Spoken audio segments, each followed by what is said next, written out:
공황장애의 증상과 진단에 대한 글을 올렸으니 이제 치료에 대한 이야기도 해야겠지요.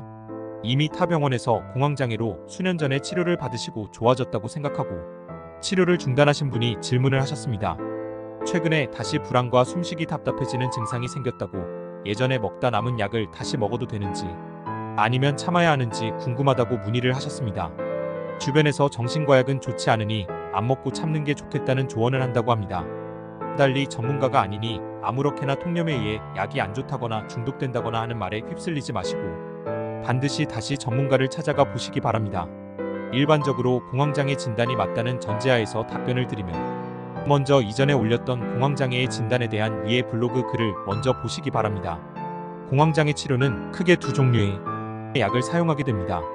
첫 번째는 급성 공황 발작을 진정시켜주는 안정제 계열입니다.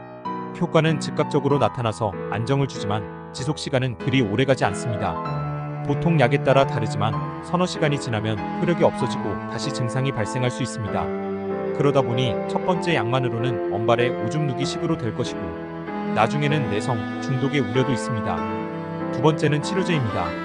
공황장애 치료제는 최소 두어 달은 먹어야 제대로 된 효과를 볼 수 있습니다.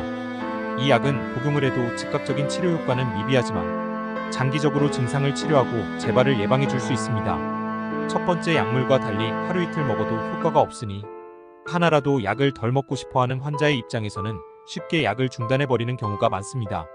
하지만 결국 두 번째 약물을 쓰지 않고 첫 번째 약물만 쓴다면 치료는 되지 않고 그때그때 증상만 억누르는 식이 되어 나중에는 더 증상이 심해지고 약 효과는 없어지고 병은 만성화되어 치료가 잘 안되거나 우울증 같은 더 심한 병으로 진행할 수도 있습니다.